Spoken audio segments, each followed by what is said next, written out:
Welcome to Furniture Industry News for Wednesday, May 28, 2025. I'm here to bring you the key stories and updates you need to know to stay current in our industry. Let's start with some positive news that could impact consumer spending. Consumer confidence jumped significantly in May, climbing 12.3 points to 98 according to the Conference Board. This is a big jump from April's reading of 85.7. What's interesting is that about half of the survey responses came after May 12th, when the US and China announced a pause on some tariffs. The present situation index rose nearly 5 points to 13.5.9, and the expectations index shot up over 17 points to 72.8. This boost in confidence is happening across all age groups, income levels, and political affiliations, though Republicans showed the strongest improvements. More consumers are now expecting stock prices to increase over the next 12 months. That number went from about 38% in April to 44% in May. Just as importantly for our industry, consumer purchasing plans for homes, cars, and vacations all increased, with significant gains happening after that May 12th trade announcement. The report noted that while inflation and higher prices remain concerns for consumers, there were mentions of easing inflation and lower gas prices. This could be good news for furniture demand as consumers feel more confident about their financial situation. Speaking of housing, which directly impacts our furniture business, the housing market showed mixed signals in April. Existing home sales declined 2% compared to April last year, dropping to a seasonally adjusted rate of 4 million units. Sales also fell 0.5% from March. However, median home prices rose 1.8% to $414,000, which the National Association of Realtors says is an all-time high for April. What's particularly noteworthy is that inventory levels increased nearly 21% year-over-year, reaching 1.45 million units. That represents a 4.4-month supply, up from 3.5 months in April 2024. While we're still in what the NAR calls a mild seller's market, the higher inventory levels mean consumers are in a better position to negotiate. This could lead to more home sales down the road, which would be positive for furniture demand.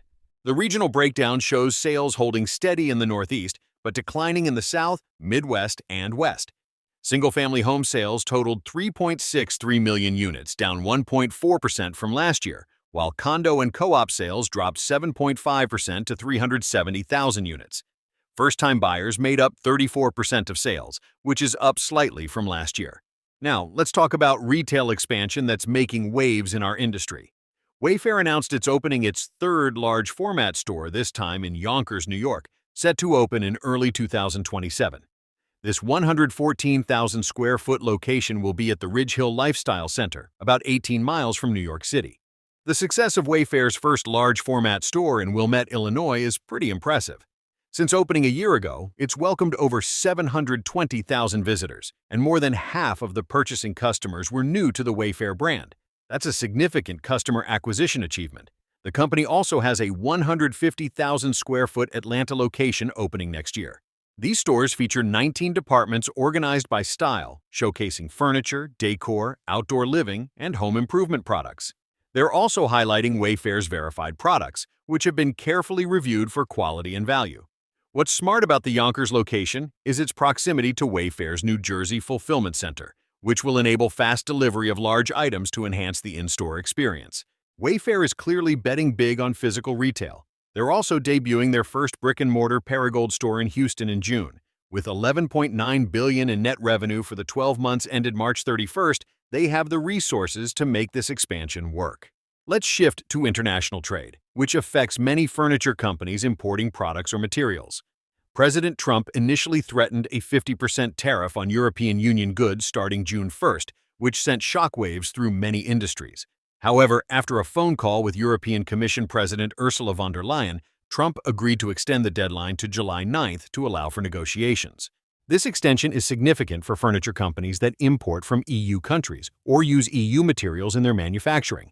A 50% tariff would dramatically impact costs and pricing strategies. The extension gives companies more time to plan and potentially negotiate alternatives, but the uncertainty remains. European markets rallied after the extension was announced, showing how much this decision affects business confidence. The furniture industry should keep a close eye on these negotiations. Any tariff implementation could affect everything from component costs to finished goods pricing, depending on your supply chain relationships with European suppliers. While we're on the topic of trade and supply chains, port slowdowns continue to impact U.S. workers and smaller retailers. Shipping delays can significantly affect furniture companies, especially those relying on just-in-time inventory management or seasonal product launches. These delays often hit smaller retailers harder than large companies that have more resources to manage disruptions. In corporate news, Williams-Sonoma acquired the intellectual property of Dormify, the college dorm furnishing company. While specific terms weren't disclosed, this acquisition shows how established home furnishing companies are looking to expand into specialized market segments.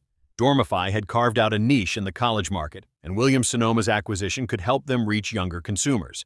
Looking at broader retail performance, Macy's Q1 results topped expectations, which is encouraging for the overall retail environment. Strong performance at major retailers like Macy's often indicates better consumer spending patterns that can benefit furniture sales through their home departments and increased foot traffic. However, the overall furniture retail landscape continues to face challenges. Industry reports show that many furniture retailers are still struggling with sales declines compared to pre-pandemic levels. Home sales have been running at about 75% of normal activity for the past 3 years, even with 7 million jobs added to the economy. This creates pent-up demand that could be released if mortgage rates decline meaningfully. The current mortgage environment is worth noting for furniture professionals. The 30-year fixed-rate mortgage averaged 6.81% as of mid-May, down from 7.02% a year earlier, but still elevated compared to recent years. Lower mortgage rates could unlock more home sales, which typically drive furniture purchases. Properties are staying on the market slightly longer, 29 days in April compared to 26 days last year, which could indicate a more balanced market developing. Cash sales accounted for 25% of transactions, down from 28% last year, suggesting more traditional financing is being used.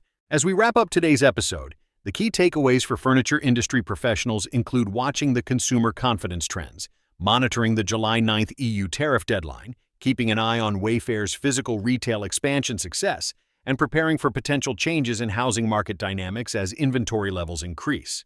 The combination of improved consumer confidence, higher housing inventory, and ongoing trade negotiations creates both opportunities and challenges for our industry.